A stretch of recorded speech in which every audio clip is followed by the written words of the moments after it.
राजस्थान आयुक्तालय कॉलेज शिक्षा जयपुर द्वारा कोविड-19 के इस दौर में ऑनलाइन क्लासेज जो हमारी कंटिन्यू जारी, उसी क्रम में हम GGTU गोविंदगिरी जनजातीय विश्वविद्यालय के BA सेकेंड ईयर के सांख्यिकी का हम जो अध्ययन कर रहे हैं, साथ ही साथ ये जो टॉपिक्स हैं हमारे, ये राजस्थान के अन्य विश्वविद्यालय MA M.Com, BA B.Com, साथ ही साथ विभिन्न प्रतियोगी परीक्षाएं, सभी के लिए ये बहुत ही महत्वपूर्ण और समान रूप से उपयोगी है।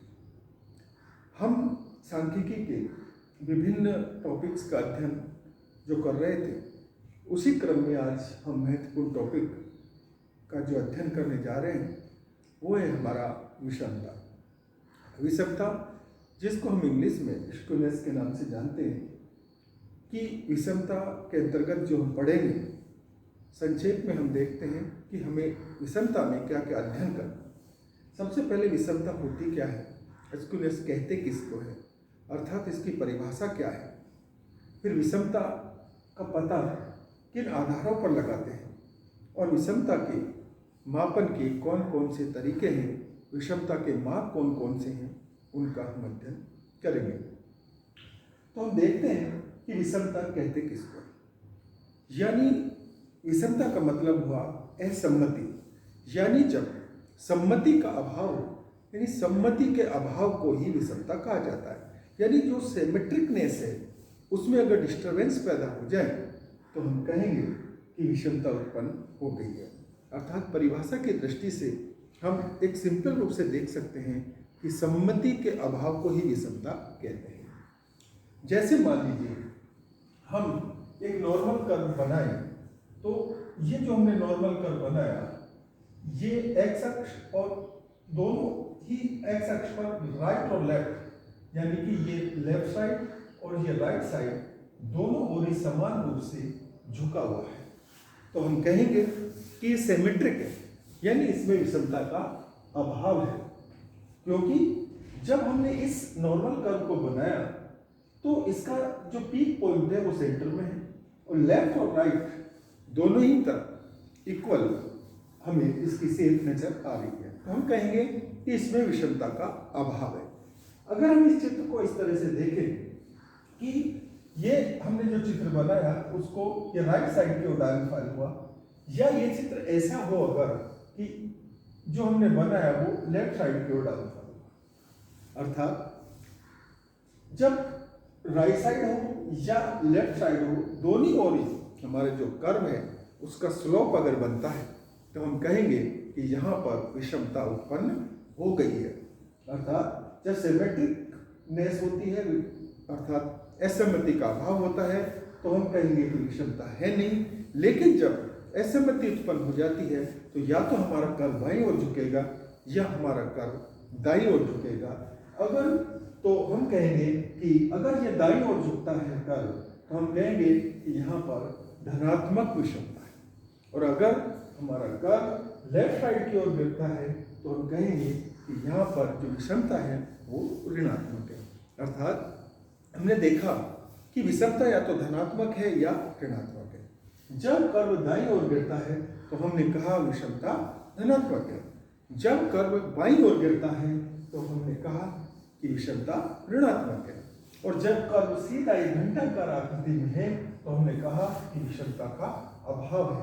अर्थात इन तीनों चित्रों की सहायता से हमें ये पता लगा कि विषमता को किस प्रकार से हम दिखा सकते हैं या दर्शा सकते हैं। अब हम अध्ययन करना चाहेंगे कि विषमता को किन आधारों पर हम प्रदर्शित या उनके बारे में बता सकते हैं।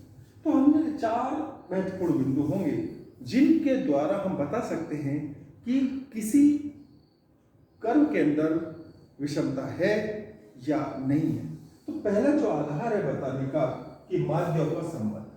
माध्यों का संबंध का मतलब हुआ कि जब हम सेंटर टेंडेंसी पढ़ते हैं तो तीनों ही प्रकार के जो माध्य, चाहे वो हमारा मीन हो या मीडियन हो या मोड हो, यानी समांतर माध्य हो, माध्यिका, मूलक, इन तीनों के रिलेशन के द्वारा हम विषमता का पता लगा सकते हैं।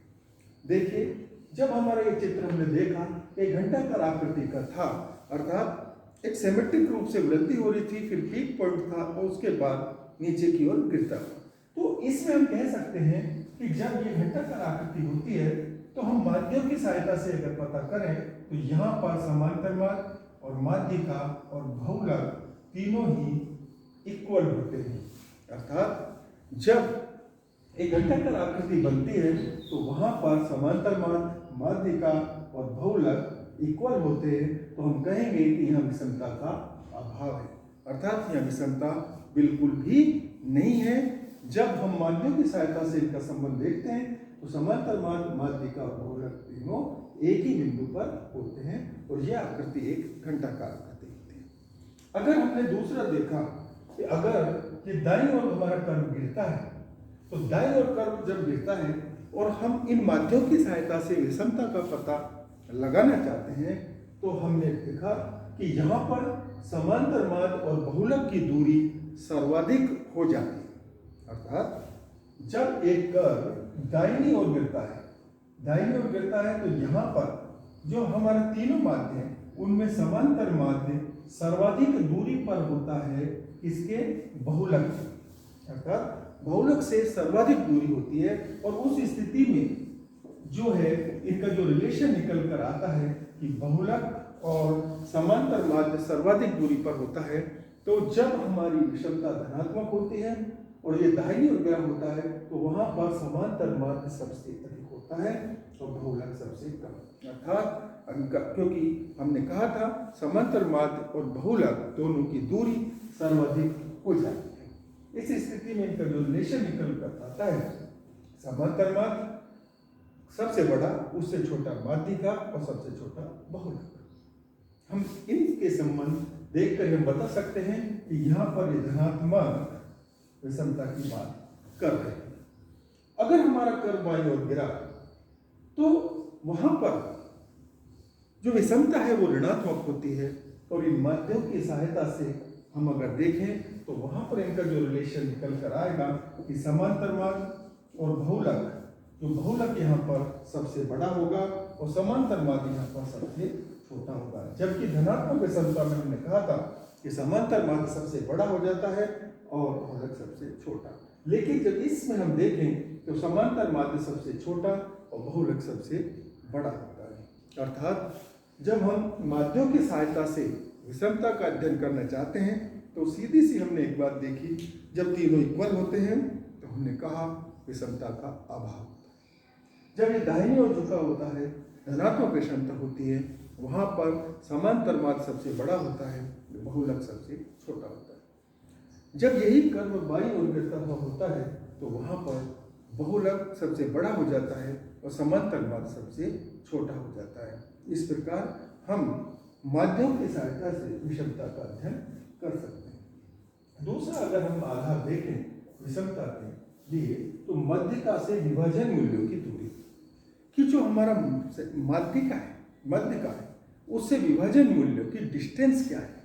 अगर तो हमारे माध्यिका मूल्य कौन से, माध्यिका मूल्य से विभाजन मूल्य कौन से, Q1 और Q3। अर्थात हम देखें तो Q3 minus n equal to m minus Q1, अगर ये इक्वल नहीं है तो हम कहेंगे कि यहाँ पर विषमता उत्पन्न हो गई है। अगर Q3 minus n quartile 3 minus median equal to median minus Q1 अगर होगा तो हम कहेंगे विषमता का अभाव है, और अगर ये इक्वल नहीं है तो हम कहेंगे कि यहाँ पर विषमता उत्पन्न हो गई है। अर्थात माध्यिका से विभाजन मूल्यों की दूरी के आधार पर भी हम विषमता का मापन कर सकते हैं। तो ये दूसरा आधार हुआ। तो जितना इनमें अंतर उत्पन्न होगा उतनी ही विषमता बढ़ती जाएगी। तीसरा जो आधार है इसके मापन का विचलन, अगर चाहे हम मीन से, चाहे हम मीडियन से, चाहे हम मोड से, माध्यिका बहुलक किसी से भी हम विचलन निकालें और जो विचलन हम dx निकालते हैं अगर उसका योग 0 नहीं आता है तो हम कहेंगे कि विषमता उत्पन्न हो गई है। इसलिए जब भी विचलन निकाला जाए, चाहे वो समांतर माध्य से निकाला जाए या माध्यिका से निकाला जाए या बहुलक से निकाला जाए, विचलन का योग हमेशा 0 आना चाहिए। अगर विचलन का योग 0 है तो हम कहेंगे कि विषमता का अभाव है, और अगर ये 0 नहीं है तो हम कहेंगे कि विषमता उत्पन्न हो गई है। चौथा जो है वक्र की आकृति।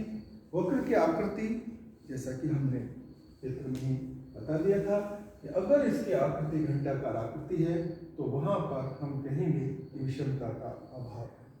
अगर इसकी आकृति लेफ्ट या राइट यानी दाईं ओर या बाईं ओर अगर झुकाव होता है तो दोनों ही तरह की विषमता उत्पन्न होती हैं, चाहे वो धनात्मक विषमता हो चाहे वो ऋणात्मक विषमता हो।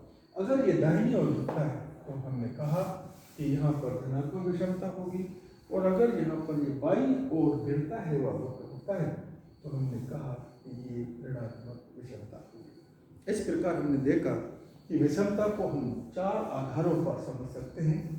माध्यों के संबंध द्वारा, मीन मीडियन मोड में क्या रिलेशन है, अगर इक्वल है तो हमने कहा विषमता का अभाव।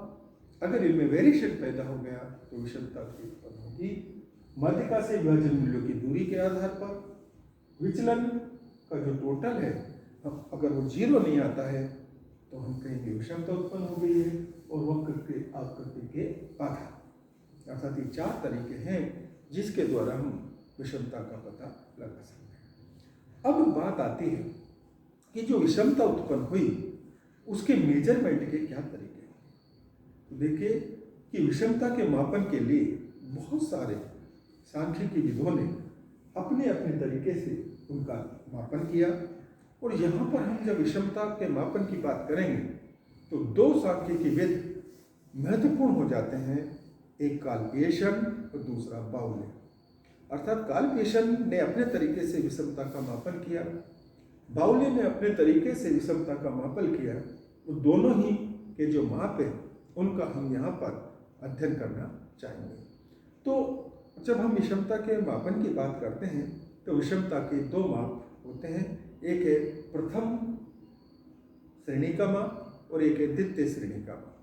तो प्रथम श्रेणी की विषमता का जो मापन है या प्रथम प्रकार के जो विषमता का मापन है वो कार्ल पियर्सन का कहलाता है, और दूसरी श्रेणी का दूसरे प्रकार का या द्वितीय डिग्री का जो माप है वो बाउले का कहलाता है। अब कार्ल पियर्सन ने जब अपना विषमता का मापन किया तो उन्होंने माध्यों के संबंध के द्वारा ही विषमता का माप किया। अर्थात माध्य जिनको हम सेंटर टेंडेंसी के मूल्य कहते हैं, मीन मीडियन मोड, उनके रिलेशन के द्वारा ही विषमता के मापन करने की कोशिश की। तो अगर हम कार्ल पियर्सन का अगर हम फॉर्मूला देखें तो कार्ल पियर्सन ने अपने जो फॉर्मूला है उसके अंतर्गत जो विषमता का जो सूत्र दिया उसे हम निम्न प्रकार से देख सकते हैं। जैसा कि अगर हम कार्ल पियर्सन का विषमता का सूत्र देखें, इसको हम ऐसे कहें तो विषमता का जो x माइनस जेड, अर्थात कार्ल पियर्सन ने विषमता समांतर माध्य बहुलक द्वारा जो फॉर्मूला दिया वो दिया x माइनस जेड, अर्थात समांतर माध्य में कि अगर हम बहुलक को माइनस कर दें तो विषमता आ जाएगी कार्ल पियर्सन के प्रथम। अगर इसका हम गुणांक निकालें, कार्ल पियर्सन का गुणांक जिसको जे लिखते हैं तो x minus Z upon sigma. अगर जो विषमता का माप था उसको प्रमाण विचलन से और डिवाइड कर दें तो कार्ल पियर्सन के अनुसार वो विषमता का गुणांक आ जाएगा। कार्ल पियर्सन ने ही एक अल्टरनेटिव फॉर्मूला और दिया था कि वहाँ पर जो बहुलक है अगर उसकी गणना करना संभव हो तो उसके स्थान पर हम माध्यिका का प्रयोग कर सकते हैं।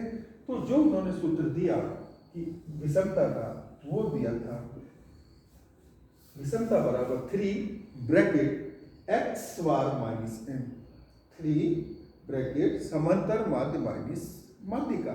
इस सूत्र द्वारा भी हम कार्ल पियर्सन के अनुसार विषमता का मापन कर सकते हैं। अगर समांतर और माध्यिका अगर हमें दिए हुए हैं और कार्ल पियर्सन का विषमता गुणांक अगर हमें निकालना हो तो उसे हम प्रमाण विचलन से डिवाइड कर देते हैं। अर्थात गुणांक निकालना हो तो 3 ब्रैकेट x बार माइनस m अपॉन प्रमाण विचलन। ये कार्ल पियर्सन का अल्टरनेटिव जो फॉर्मूला हमें दिया गया था उसके आधार पर हम उसका गुणांक निकाल सकते हैं। दूसरे प्रकार का जो माप था काल्पनिक का के अलावा उसे हम बाउले का द्वितीय माप कहते हैं। बाउले ने अपने विषमता के मापन में जो है माध्यों का प्रयोग न करके Q1 और Q3 का प्रयोग किया, साथ ही साथ माध्यिका का प्रयोग किया। तो बाउले के अनुसार जो विषमता का जो मापन का फॉर्मूला है वो है Q3 + Q1 - 2L, अर्थात तृतीयक चतुर्थक निकालेंगे, प्रथम चतुर्थक निकालेंगे, उन दोनों का योग करेंगे और मीडियन निकालकर 2 से मल्टीप्लाई करके उसमें के माइनस कर देंगे, तो हम कहेंगे कि ये बाउले के अनुसार विषमता का द्वितीय श्रेणी का माप। अगर इसका हमें गुणांक निकालना है तो बाउले ने जो विषमता गुणांक का फॉर्मूला दिया SQ वो हुआ Q3 + Q1 - 2L upon Q3 - Q1। इस फॉर्मूले द्वारा हम विषमता का द्वितीय माप निकाल सकते हैं जिसको कि बाउले ने दिया। इस प्रकार विषमता के मापन के 2 मेथड हुए, काल्पिएशन में समांतर, माध्यिका, बहुलक सभी का प्रयोग करके विषमता, उसका गुणांक और प्रमाण विचलन का प्रयोग करके विषमता का मापन किया। साथ ही साथ बाउले जिसमें Q1 Q3 और माध्यिका का प्रयोग करके विषमता का मापन किया। आज हमने विषमता क्या है, कैसे इसका अध्ययन करते हैं, इसके माप कौन कौन से हैं, उनके फॉर्मूले देखे। अगला जो हमारा व्याख्यान होंगे उसमें हम इनके न्यूमेरिकल प्रॉब्लम्स को सॉल्व करने की कोशिश करेंगे कि काल्पिएशन के अनुसार विषमता गुणांक की कैलकुलेशन कैसे की जाती है, बाउले के अनुसार कैसे की जाती है। आज के लिए इतना ही। Thank you.